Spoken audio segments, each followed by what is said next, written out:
Eso nos llevó a endeudarnos, que es la trampa de la deuda en la que caen muchos países africanos. Luego el FMI comenzó a dirigir sus países dictando las políticas que debían seguir para adherirse al programa de ajuste estructural. Así que, para cuando empezamos a tomar tierras en 1998, ya estábamos bajo el control de las instituciones de Bretton Woods.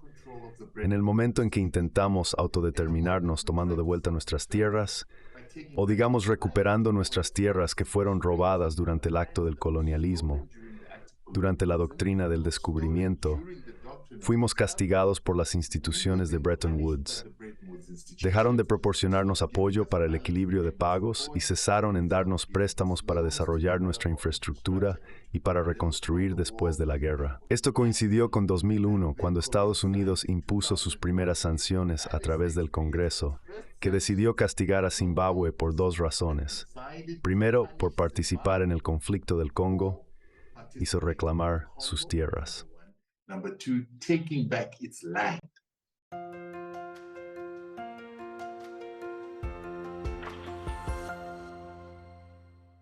Hello, everybody. This is Pascal from... Hola a todos. Soy Pascal de Estudios de Neutralidad y hoy estoy hablando con Rutendo Matinyarare, uno de los líderes del movimiento contra las sanciones en Zimbabue. Es un activista político muy franco que se centra en la política exterior de Zimbabue y más ampliamente en las relaciones internacionales del continente africano. He estado esperando esta charla durante mucho tiempo, así que muchas gracias, Rutendo, por tomarte el tiempo. Muchas gracias por tu tiempo, Pascal. Rutendo, ¿podrías empezar contándonos sobre tu trabajo en oposición a las sanciones contra Zimbabue y los zimbabuenses impuestas por Estados Unidos y creo también por la Unión Europea? Thank you so much, Pascal. Muchas gracias, Pascal. Sabes, desde que dejé la escuela, nuestro país estaba bajo sanciones económicas. Nos enfrentamos a sanciones de Estados Unidos, la Unión Europea, el Reino Unido, Australia y Canadá. A veces nos referimos a estos países como el cártel de la Conferencia de Berlín, porque son las mismas naciones que dividieron África en estados más pequeños en la Conferencia de Berlín. Debemos recordar que esto siguió a la doctrina del descubrimiento de 1454, donde los europeos decidieron dejar su continente superpoblado y agotado de recursos para conquistar otras tierras. Durante unos 600 años, África ha sido oprimida por las mismas potencias que impusieron sanciones a Zimbabue por reclamar su tierra. Después de dejar la escuela, pensamos que esto era normal. Creíamos que Zimbabue estaba siendo castigado legítimamente hasta que comencé a leer la Carta de la ONU. Los estadounidenses y sus contrapartes europeas crearon la Carta de la ONU después de la Segunda Guerra Mundial para promover la paz a través del multilateralismo, no del unilateralismo, para el futuro.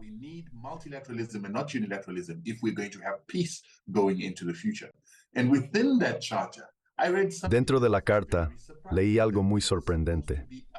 Se suponía que era acerca de la equidad, igualdad, justicia, y que establecía que ninguna nación tiene la autoridad o el poder de interferir en los asuntos soberanos de otra. También se detallaba que cualquier disputa entre naciones debería resolverse a través de los mecanismos de resolución de disputas proporcionados por las Naciones Unidas, incluyendo su Asamblea General y el Consejo de Seguridad. Entendí que en casos de violaciones de derechos humanos, las Naciones Unidas tienen una institución con la autoridad para investigar asuntos de derechos humanos.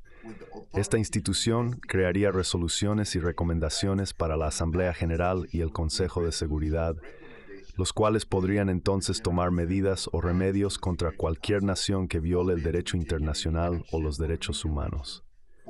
Al aprender esto, me di cuenta de que las sanciones impuestas a Zimbabue por Estados Unidos, países europeos, Gran Bretaña, Canadá y Australia eran ilegales. Se me hizo claro que nadie había sido llevado a juicio, y el país de Zimbabue o sus funcionarios estaban siendo acusados de violar los derechos humanos sin un debido proceso.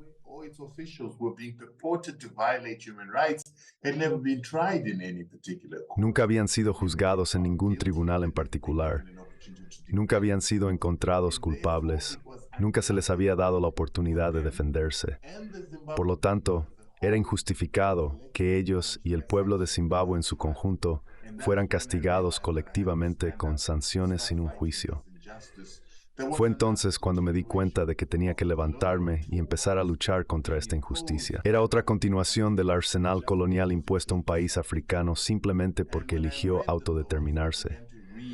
Cuando leí las leyes, me enteré de leyes creadas por las Naciones Unidas contra las sanciones.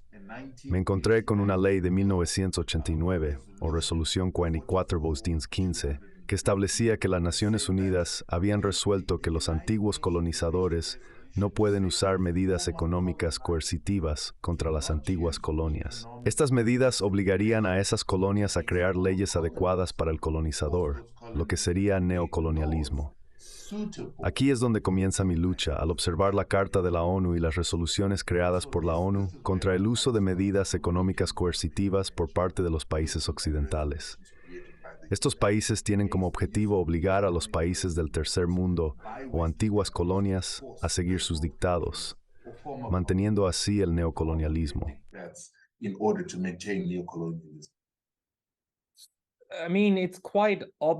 Es bastante obvio que esto es una herramienta de la política de poder. Cuba ha estado bajo sanciones por más de 60 años. Cada año, casi todos los países del mundo votan para que se levanten las sanciones. Sin embargo, Estados Unidos, Israel y algunos otros votan en contra, y las sanciones permanecen en su lugar. Estas son sanciones unilaterales, no mandatadas por la ONU.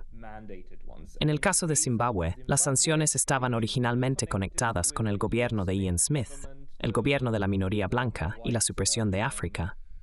Más tarde, las sanciones se desplazaron para apuntar al gobierno de Robert Mugabe. Incluso hoy, Estados Unidos justifica sus sanciones como una respuesta a la corrupción. ¿Puede contarnos algo sobre la justificación y por qué esta justificación es defectuosa?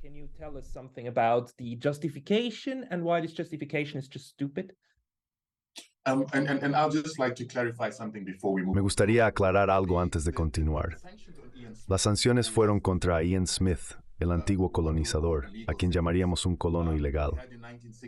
En 1960, la Declaración 514 estableció que las antiguas colonias o los pueblos no autónomos deberían ser concedidos independencia y derechos humanos. El poder gobernante o el colonizador debía proporcionar educación, atención médica y derechos humanos básicos que habían sido negados por el colonialismo. También debían tomar medidas para liberar a estos pueblos y ponerlos en el camino hacia el autogobierno. Sin embargo, en 1965, 5 años después de que se aprobara la resolución para la descolonización, ocurrió la Declaración Unilateral de Independencia de Ian Smith. Esta declaración negó a la gente negra su derecho al voto y el mandato para votar. Las Naciones Unidas vieron esto como un crimen contra la humanidad. Identificaron las acciones del gobierno de Rhodesia como negar a la gente negra el voto y servicios básicos y continuar esclavizándolos, como una continuación de la doctrina del descubrimiento de 1454, que era una forma de colonialismo. Las Naciones Unidas, junto con las naciones recientemente independizadas de África y Asia, impulsaron este asunto a través de la Asamblea General, declararon que era ilegal y pidieron sanciones contra Rhodesia.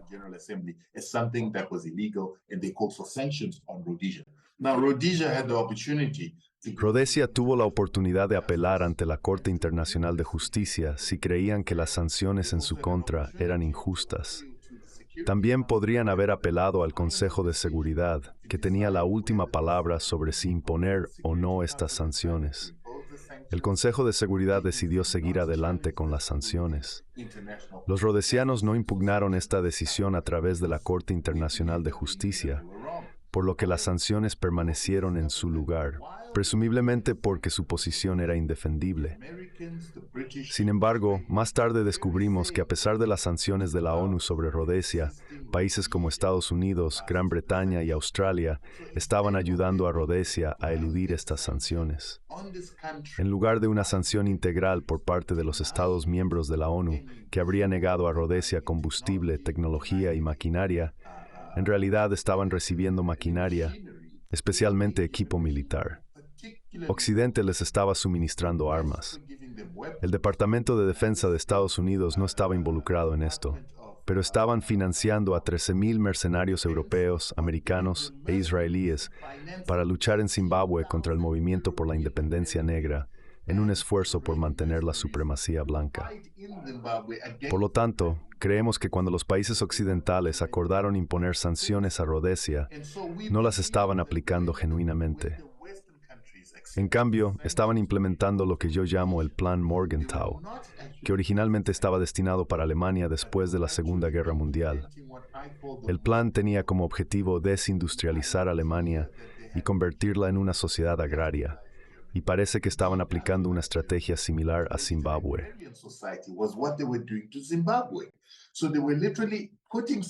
Literalmente estaban imponiendo sanciones a Rhodesia para destruir su industria.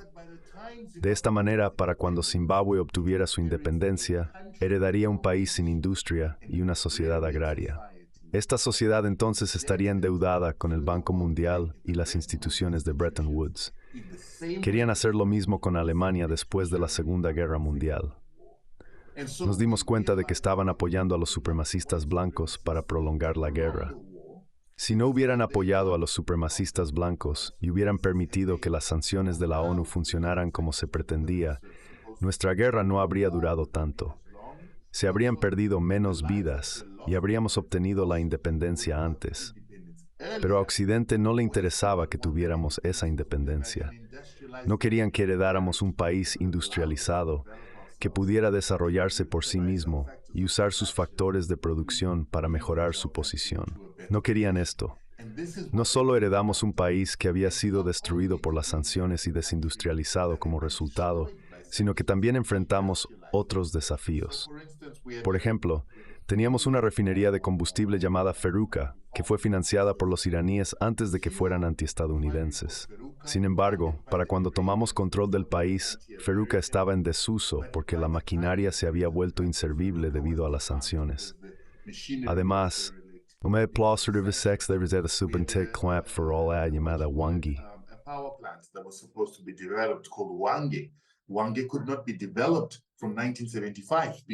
Zimbabue no pudo desarrollarse desde 1975 debido a las sanciones. Estas sanciones afectaron el futuro del país que estaba a punto de surgir. Creíamos que seríamos desindustrializados, pero incluso después de obtener nuestra independencia, las naciones occidentales se acercaron al gobierno del apartheid en Sudáfrica y le pidieron que desestabilizara Zimbabue. Querían que bombardearan nuestro oleoducto y nuestro ferrocarril hacia el puerto, ya que Zimbabue no tiene litoral. También alentaron al gobierno del Mente Zimbabue. No solo Zimbabue fue el objetivo, también invadieron otros países de la región del África Austral, particularmente Angola, que tenía petróleo. No querían que un Zimbabue rico en petróleo y fuerte industrialmente se uniera a otros países de la Comunidad de Desarrollo del África Austral para crear una potencia. Esta alianza desafiaría a la Sudáfrica del apartheid y buscaría independizarse del sistema del apartheid, lo que aislaría a Sudáfrica y potencialmente llevaría a la caída del apartheid. Al igual que habían hecho en Rhodesia, los estadounidenses, europeos, israelíes y australianos continuaron apoyando al gobierno del apartheid, manteniendo la supremacía blanca en Sudáfrica, desestabilizando a sus vecinos. Zimbabue estaba bajo sanciones cuando logramos la independencia. So Zimbabwe already was under sanctions when we got independence. We inherited the underdevelopment. Heredamos el subdesarrollo debido a las sanciones de la ONU. Luego fuimos desestabilizados por el gobierno del apartheid, que impuso sus propias sanciones con el apoyo de Occidente en segundo plano. Poco después de la independencia, entramos en guerra, luchando en Mozambique, donde desplegamos 14,000 soldados contra un representante del apartheid financiado por la CIA y el gobierno del apartheid. También enfrentamos desestabilización interna con la creación de una institución llamada Super SAPU, que tenía como objetivo desestabilizar Zimbabue y derrocar al gobierno. Al mismo tiempo, hubo una guerra que involucraba a Cuba, Angola, MK y Namibia en Angola. Esto contribuyó a la desestabilización total de la región del África Austral, donde los países recién independizados estaban siendo desestabilizados y atacados por el gobierno del apartheid. Durante ese periodo, perdimos más de $100,000 millones, un costo calculado en 1994 cuando Sudáfrica obtuvo la independencia. En términos de hoy, eso sería bien más de 250,000 millones de dólares. Además, perdimos 600,000 vidas para asegurar la independencia del África Austral y para destruir el apartheid. Esto tuvo un profundo efecto en los países involucrados. Así que, para cuando Zimbabue terminó esa lucha de 10 años contra el apartheid y aseguró su independencia, después de soportar 13 años de sanciones de la ONU, el país había sufrido enormemente.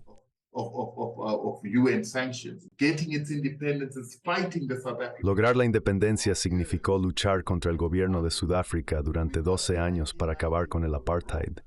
Para 1990 estábamos en bancarrota. El país estaba literalmente en quiebra.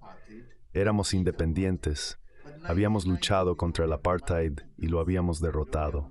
Pero en 1990 no teníamos dinero para construir escuelas o para desarrollar un país que había sido devastado por el colonialismo, desgarrado por 17 años de guerra y paralizado por 13 años de sanciones de la ONU. Necesitábamos reconstruir. Y para hacerlo necesitábamos pedir dinero prestado. ¿Y adivina de dónde teníamos que pedir prestado el dinero? De instituciones británicas. Así que fuimos al FMI y al Banco Mundial y ellos nos dieron el programa de ajuste estructural. Tú y yo sabemos que los programas de ajuste estructural creados por los británicos nunca tuvieron la intención de fortalecer a los países del tercer mundo. En cambio, estaban diseñados para mantenerlos bajo el control de las instituciones financieras de Bretton Woods y para desindustrializarlos aún más, pidiéndoles que abrieran sus mercados financieros para que el capital pudiera fluir hacia afuera, o pidiéndoles que abrieran sus mercados a productos del oeste y del este, lo cual socavaría las fábricas muy pequeñas y no competitivas. Lo que esto hizo fue sumergirnos en deudas. Esa es la trampa de la deuda en la que caen muchos países africanos. Luego el FMI comenzó a dirigir sus países dictando las políticas que debían seguir para adherirse al programa de ajuste estructural. Así que para cuando empezamos a tomar tierras en 1998, ya estábamos bajo el control de las instituciones de Bretton Woods.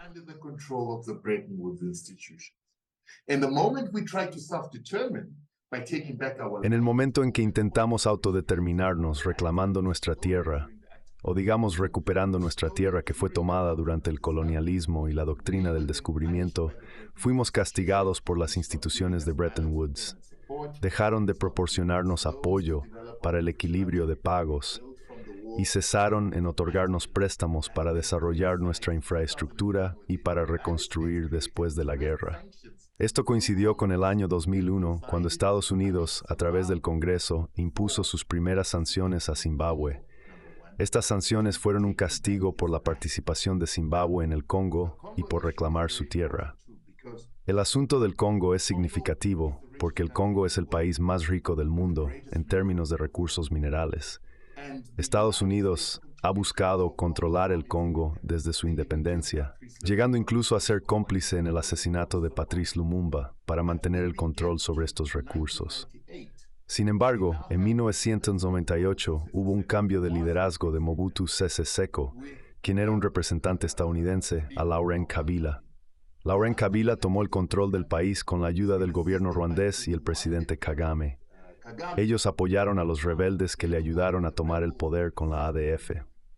Los ruandeses, junto con los ugandeses, recibieron instrucciones de asistir a Kabila en la eliminación de Mobutu Sese Seko, quien se había convertido en una responsabilidad para Occidente. Mobutu Sese Seko, who had become a liability to the West, but they were also given instructions that whatever government Se les dio instrucciones de que cualquier gobierno que Laurent Kabila creara debía servir a los intereses de Occidente, tal como lo hizo Mobutu Sese Seko. Sin embargo, Laurent Kabila amaba a su país y creía que sus recursos deberían beneficiar al pueblo congoleño. Sentía que el Congo no debería ser explotado por su uranio por Estados Unidos o por cobalto y coltán por otros países, mientras que el pueblo congoleño no obtenía nada. Cuando Kabila llegó al poder, Kagame quería que incluyera a algunos de sus hombres en el gobierno congoleño. Museveni también quería que Kabila nombrara ugandeses en su gobierno para que estos representantes de Occidente pudieran continuar influyendo en las políticas internas del Congo. Pero Laurent Kabila se negó. Tan pronto como lo hizo, los ugandeses y ruandeses lanzaron un ataque contra el Congo para derrocarlo. Laurent Kabila era miembro de la Comunidad de Desarrollo de África Austral, C, que en ese momento estaba liderada por Robert Mugabe. Kabila buscó la asistencia de la SADC, invocando el Acuerdo de Defensa Común. Este acuerdo estipula que si cualquier país de la SADC es invadido, todos los países miembros deben unirse para defender a la nación atacada. Then all SADC countries come together to the defense of that country. So immediately Laurent Kabila was pleading for SADC to... Laurent Kabila inmediatamente suplicó a Sadat que ayudara al Congo a detener la invasión de los ruandeses y ugandeses. Robert Mugabe, junto con Angola y Namibia, acordaron enviar a sus soldados para defender el Congo y evitar que Kabila fuera derrocado.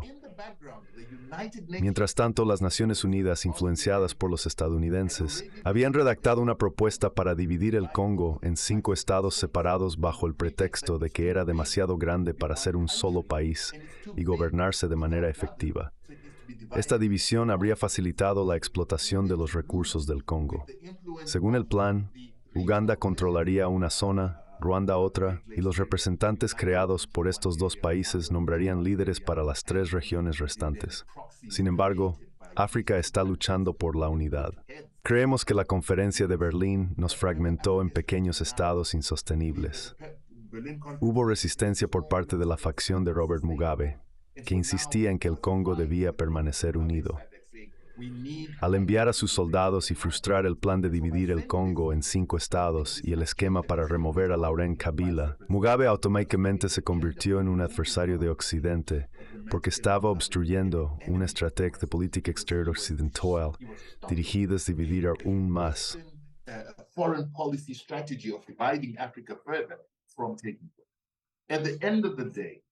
Al final del día, Kabila no fue destituido y el Congo no se dividió en 5.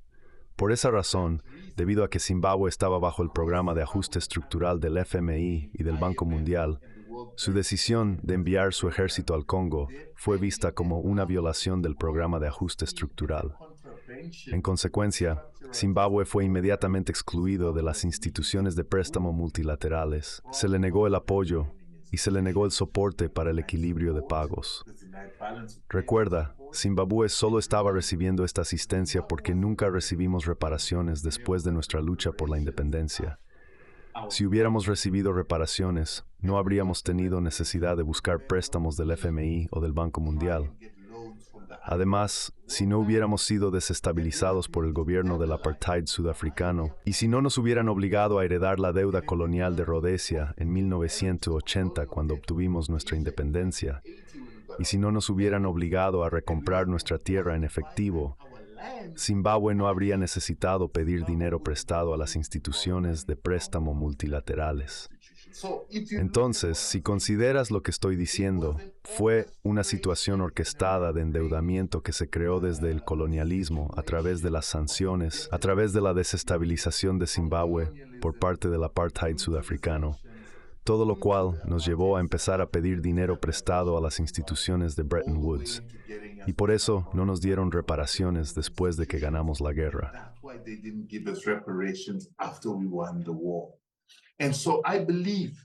Creo que esto representa una continuación del neocolonialismo, con las herramientas del neocolonialismo utilizadas para suprimir a los países africanos al negarles reparaciones. En contraste, cuando Israel y el pueblo judío fueron oprimidos por los alemanes durante 5 años, recibieron reparaciones que ascienden a $140 mil millones hasta la fecha. Sin embargo, los países africanos que han soportado los efectos del colonialismo o la doctrina del descubrimiento desde 1454 no han recibido ninguna reparación. Esto es inconsistente con los precedentes establecidos para Europa, América y el pueblo judío, así como para Asia, todos los cuales recibieron reparaciones por la Segunda Guerra Mundial, incluyendo el impacto de las ocupaciones japonesas y alemanas. También creo que las sanciones a Zimbabue comenzaron con el colonialismo. Fueron intensificadas por las sanciones de la ONU y se agravaron aún más cuando nos vimos obligados a asumir la deuda colonial al inicio de nuestra independencia. La situación fue empeorada por el gobierno del apartheid de Sudáfrica, que actuó como un representante de Occidente, utilizado para desindustrializar, atacar y desestabilizar Zimbabue y el resto de la comunidad de desarrollo de África Austral. Luego vinieron los programas de ajuste estructural del FMI, que efectivamente sirvieron como otra forma de sanciones. Y ahora estamos lidiando con el último conjunto de sanciones impuestas por Estados Unidos.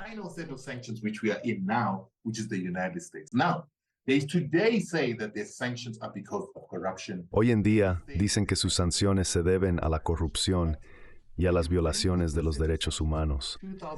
Sin embargo, cuando se examina el conjunto inicial de sanciones de 2001, detallado en un documento llamado S-494, está claro que las razones de las sanciones fueron la desestabilización del Congo por la intervención de Zimbabue, que fue percibida como un intento de dividir el Congo en pedazos más pequeños o balcanizarlo. La segunda razón fue la reforma agraria, específicamente la redistribución de tierras de los colonos coloniales.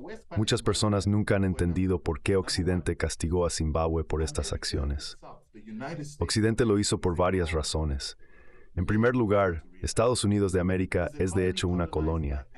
A menudo se pasa por alto que fue colonizada por anglosajones, principalmente británicos y alemanes, entre otras nacionalidades europeas. Estos colonizadores entraron en lo que ahora es Estados Unidos, diezmaron las poblaciones de nativos americanos y se apropiaron de sus tierras. Hoy nos referimos a él como un país democrático, pero en verdad Estados Unidos contraviene la agenda de descolonización de 1960 de la ONU. Existe como un país ocupado por europeos, donde los nativos americanos todavía no tienen derechos ni acceso a sus tierras ancestrales. Nunca habrá intercurso de las internaciones en sojimer how prevención de los pueblos nacen. Of the United Nations. They have no access to their land. They have no access to self-determination. They are in reserves in their own country. No tienen acceso a la autodeterminación. Viven en reservas en su propio país, donde muchos luchan contra el alcoholismo. América continúa defendiendo el derecho colonial de controlar tierras y propiedades que fueron tomadas por la fuerza durante la época colonial. Esto todavía se reconoce en América hoy en día, incluyendo en los tribunales estadounidenses, a través de la doctrina del descubrimiento o la ley del descubrimiento que mencioné anteriormente, originada de un decreto papal de 1454. Este mismo principio subyace la existencia de Australia, Canadá, Nueva Zelanda, Chile, Argentina y varios otros países. Si América permitiera que Zimbabue reclamara tierras y las devolviera a los pueblos indígenas después de la descolonización, reconocería que los derechos coloniales sobre la tierra son ilegítimos. Esto se debe a que los pueblos indígenas originalmente tenían títulos sobre sus tierras y propiedades. Sin embargo, la doctrina del descubrimiento declara a los pueblos indígenas como no entidades, como no completamente humanos. Por lo tanto, cualquier tierra que ocupen se considera terra nullius, tierra vacía. Una nación europea, bajo la apariencia del cristianismo, podría entonces reclamar esta tierra. Solo después de imponer sistemas europeos de civilización y construcción se aplica el concepto de descubrimiento y comienzan a surgir derechos de propiedad. Las acciones de Zimbabue son una inversión de esta doctrina.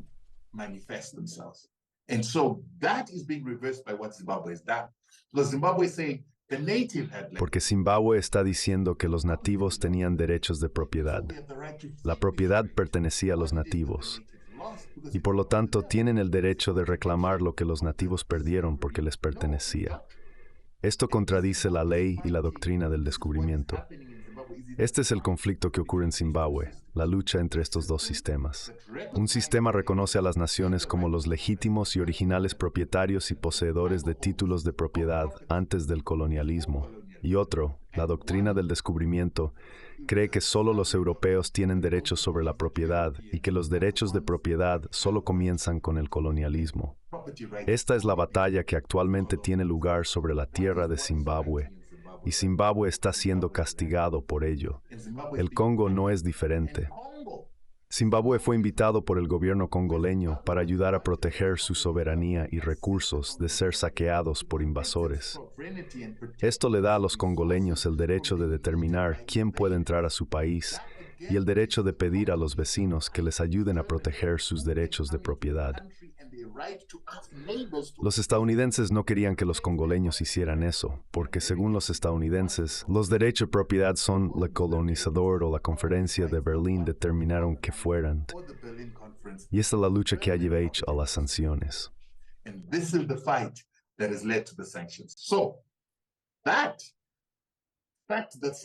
El hecho de que se impusieran sanciones a Zimbabue por reclamar su tierra, que fue perdida y robada durante el colonialismo, y el hecho de que Zimbabue fuera castigado con sanciones por asistir al Congo en la defensa de su propiedad contra invasores, ya no eran razones válidas para que Occidente justificara las sanciones. Por lo tanto, tuvieron que cambiar las razones para mantener las sanciones sobre Zimbabue. En consecuencia, comenzaron a enfatizar las violaciones de los derechos humanos y la corrupción del gobierno zimbabuense. La pregunta que surgió cuando reconocimos la ilegalidad de las sanciones fue: ¿cómo pueden los estadounidenses, que carecen de autoridad jurisdiccional para actuar como un tribunal, juez o jurado, castigar a otro país por corrupción sin un juicio? ¿Cómo pueden castigar a otro país o a su gente por violaciones de derechos humanos cuando no tienen la autoridad o jurisdicción y cuando no se han realizado juicios para probar la validez de estas supuestas violaciones? ¿Cómo pueden juzgar a personas sin una ley vigente y sin un tribunal que tenga jurisdicción y sin un castigo que sea proporcional a un código de leyes existente? Comenzamos a exponer la maldad de estas acciones. Le dijimos a nuestro gobierno que era hora de llevar este asunto a las Naciones Unidas.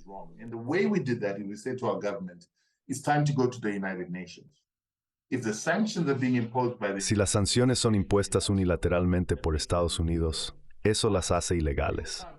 Sin embargo, no puedes simplemente declararlas como tales.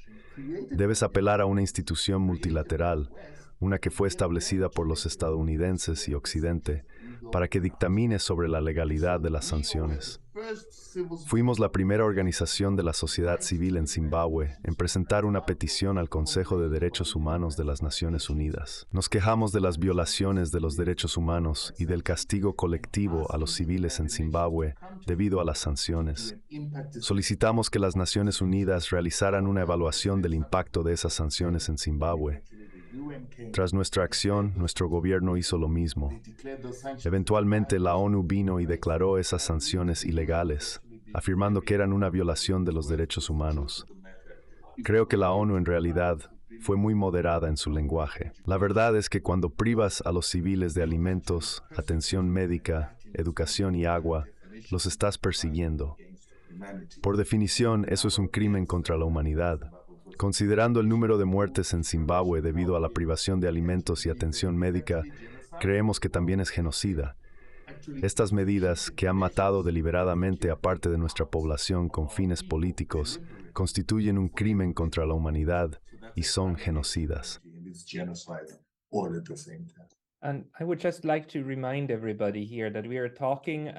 Me gustaría recordarles a todos aquí que estamos discutiendo sobre un país que estuvo ocupado por fuerzas extranjeras durante 20 años. Cuando esas fuerzas se retiraron, impusieron las sanciones más severas sobre el país. Mientras hay proclamas enérgicas sobre los derechos de las niñas a la educación, a estas mismas niñas se les priva de comida. Incluso se hacen esfuerzos para evitar que los bienes humanitarios, no solo alimentos, lleguen a Afganistán. Esta estrategia de sanciones unilaterales, que busca castigar a naciones enteras y excluirles de la economía global, es significativa. Todavía creo, Rutendo, que lo que los estadounidenses y anglosajones nunca han perdonado al continente africano es su negativa a ser subyugado y agotado de la manera en que lo fueron América del Norte, América del Sur y Australia. Creo que todavía quieren castigar a África por eso. Cuando vas a Europa y escuchas cómo los europeos hablan sobre la inmigración desde Medio Oriente y África, hablan como si estuvieran siendo reemplazados. Siempre les recuerdo que los únicos que alguna vez reemplazaron poblaciones en otros continentes fueron los europeos. Diezmaron poblaciones en 3 continentes. Solo 2 continentes, África y Asia, lograron resistir este embate del Occidente, aunque Asia y Europa realmente son parte de la misma masa continental. Entonces, Rutendo, ¿Puedes decirme cuál es el impacto actual de estas sanciones en Zimbabue en este momento? What's the current impact of these sanctions right now on Zimbabwe? Muchas gracias. Antes de responder a esa pregunta, quiero recordarles a los europeos que lo que está sucediendo en África no es único de este continente. Eventos similares han ocurrido en Europa. La Segunda Guerra Mundial, por ejemplo, fue en parte desencadenada por las sanciones impuestas a Alemania. Estas sanciones fueron muy punitivas tras la Primera Guerra Mundial, durante la cual Alemania buscó controlar sus propios sistemas financieros. Muchos europeos quizás no se dan cuenta de que estas sanciones llevaron a que Alemania pasara hambre, se le negara la comida y se le impidiera vender su equipo industrial. Esto dejó a Alemania con pocas opciones más que involucrarse en la guerra. Invadieron Polonia y Austria para obtener acceso a alimentos. El mismo trato severo se aplicó a Alemania. Definitivamente, fue algo que le facilitó mucho a Hitler llegar al poder. Y luego, Hitler asoció todo eso con políticas que no pueden justificarse de ninguna manera, pero realmente empoderó a esas personas. Entonces, ¿qué le está haciendo eso a Zimbabue ahora? What's it doing to Zimbabwe now? Entonces, lo que está sucediendo en Zimbabue es significativo. Actualmente estamos enfrentando la cancelación de los sistemas bancarios internacionales. Nuestras relaciones bancarias corresponsales, que nos permiten participar en el comercio internacional y realizar transacciones con otros países, han sido terminadas. Por ejemplo, si necesitamos hacer negocios en Alemania, ya no tenemos bancos alemanes con los que asociarnos. Deutsche Bank canceló su relación bancaria corresponsal en 2001 debido a la amenaza del Grupo de Acción Financiera, que estaba amenazando con incluir en la lista negra al sistema financiero de Zimbabue. Estamos lidiando con un enfoque de dos frentes con respecto a las sanciones. El primer conjunto incluye sanciones europeas y estadounidenses. Específicamente, las sanciones de Estados Unidos impiden que cualquiera transfiera o procese pagos a Zimbabue, otorgue préstamos al país y prohíben a los ciudadanos estadounidenses y ciudadanos de otras naciones que quieran hacer negocios en Estados Unidos interactuar con Zimbabue. Esto internacionaliza las sanciones de Estados Unidos a través de lo que llamamos sanciones secundarias y sobrecumplimiento, obligando a naciones y empresas terceras a cumplir con las sanciones de Estados Unidos si desean hacer negocios en Estados Unidos.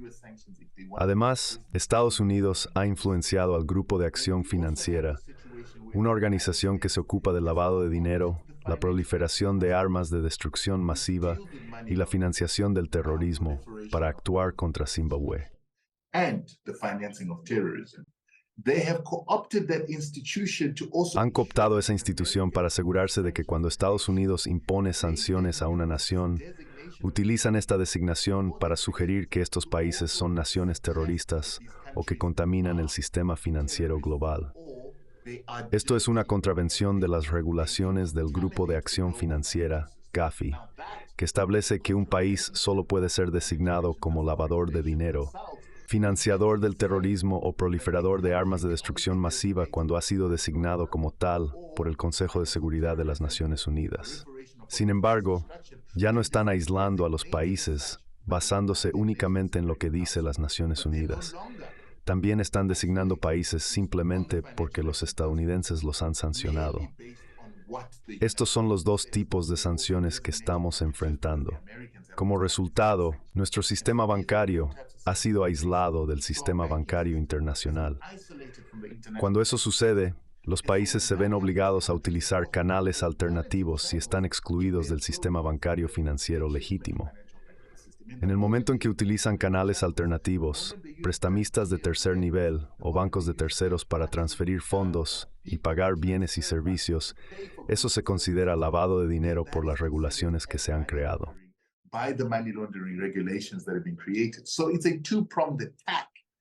Nos enfrentamos a un ataque de dos frentes. Los zimbabuenses no pueden importar medicinas ni maquinaria. Estamos experimentando cortes de energía, lo cual mencioné que está sucediendo en Sudáfrica. En Zimbabue, los cortes de energía han sido un problema desde que comenzaron las sanciones. Las plantas de energía eléctrica en Zimbabue fueron construidas por General Electric. Cuando los estadounidenses impusieron sanciones sobre Zimbabue, se nos dificultó obtener piezas de repuesto y tecnología de General Electric para reparar y mantener nuestras instalaciones de generación eléctrica. La situación es similar con los ferrocarriles. Los vagones de ferrocarril que utilizamos también fueron suministrados por General Electric de América. Así que, cada vez que necesitamos mantener estos vagones de ferrocarril o los motores, no podemos porque no tenemos acceso a las piezas necesarias. General Electric se niega a vendernos las piezas bajo el pretexto de que el gobierno de Zimbabue está sancionado. Además, hay una cláusula dentro de la orden ejecutiva sobre sanciones que prohíbe a cualquier país o persona realizar liquidaciones de pagos, proporcionar préstamos, asistencia financiera, tecnología, software, maquinaria, e incluso prohíbe a las ONG dar ayuda, según lo mandado por las órdenes ejecutivas de Estados Unidos. By the United States executive orders. Now, what we say to Americans is they say that we have no sanctions on. Lo que les decimos a los estadounidenses es que afirman que no hay sanciones sobre el pueblo de Zimbabue. Sin embargo, argumentamos que una vez que has sancionado a un gobierno y a sus instituciones que proporcionan servicios básicos a la gente de un país, eso se traduce automáticamente en sanciones sobre el pueblo de Zimbabue, sanciones a civiles. Según la Convención de Ginebra, incluso en tiempos de guerra, cuando se permite a las naciones participar en combate, atacar y bombardearse mutuamente, es ilegal imponer sanciones sobre industrias, fábricas e instituciones que producen bienes y servicios esenciales para los civiles. Los estadounidenses, a través de su orden ejecutiva, han incluido una cláusula específica que prohíbe a cualquiera hacer negocios con el gobierno de Zimbabue. Estas son sanciones que afectan a los civiles de Zimbabue y equivalen a un castigo colectivo de civiles.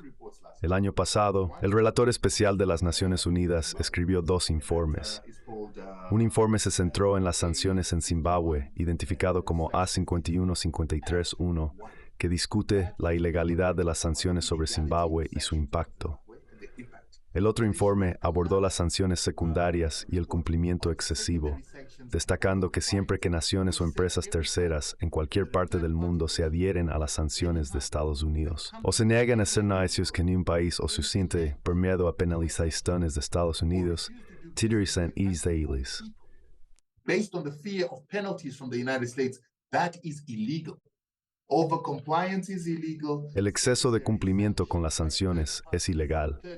Las sanciones secundarias impuestas por terceros, incluyendo naciones y sus empresas, también son ilegales. El relator especial ha declarado que cada nación debe esforzarse por crear leyes que prohíban a sus empresas hacer cumplir sanciones sobre terceros.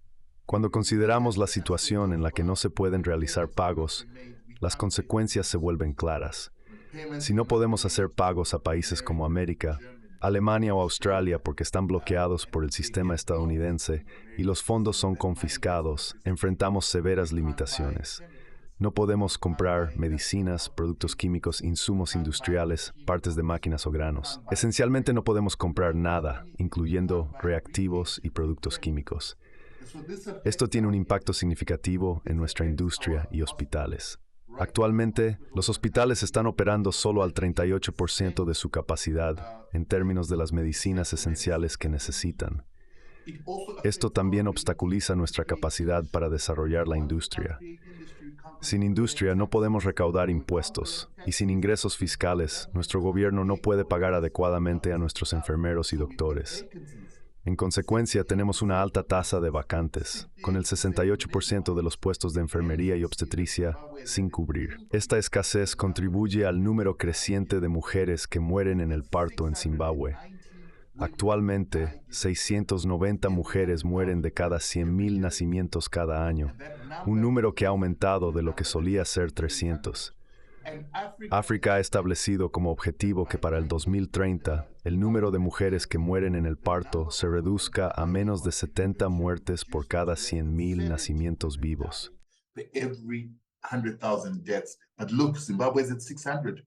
La situación económica de Zimbabue está en un punto crítico, con sanciones que contribuyen a una reducción significativa en nuestra capacidad para construir nuevos hospitales. Nuestro presupuesto de salud, que podría haber sido 3 veces mayor, se ha reducido del 10% del PIB a solo el 7% del gasto. Esto está muy por debajo del estándar establecido por la Unión Africana para África para 2030 y no alcanza los objetivos de desarrollo sostenible de las Naciones Unidas. Las sanciones han llevado a un aumento en el número de estudiantes que abandonan la escuela y niños que sufren de hambre y desnutrición. En respuesta a estos desafíos, actualmente estamos tomando medidas legales en los tribunales de Sudáfrica contra los bancos. Sudáfrica es nuestro mayor socio comercial y estamos buscando una orden declarativa para prevenir que los bancos sudafricanos cumplan en exceso con las sanciones. El cumplimiento excesivo resulta en la implementación de lo que consideramos sanciones ilegales. También conduce a la negación de servicios bancarios a los zimbabuenses sin un juicio justo, lo que argumentamos que es una forma de discriminación. Esto no solo viola la Constitución de Sudáfrica, sino que también contraviene los derechos humanos y el derecho internacional, ya que equivale a un castigo sin juicio. Esto no debería estar sucediendo.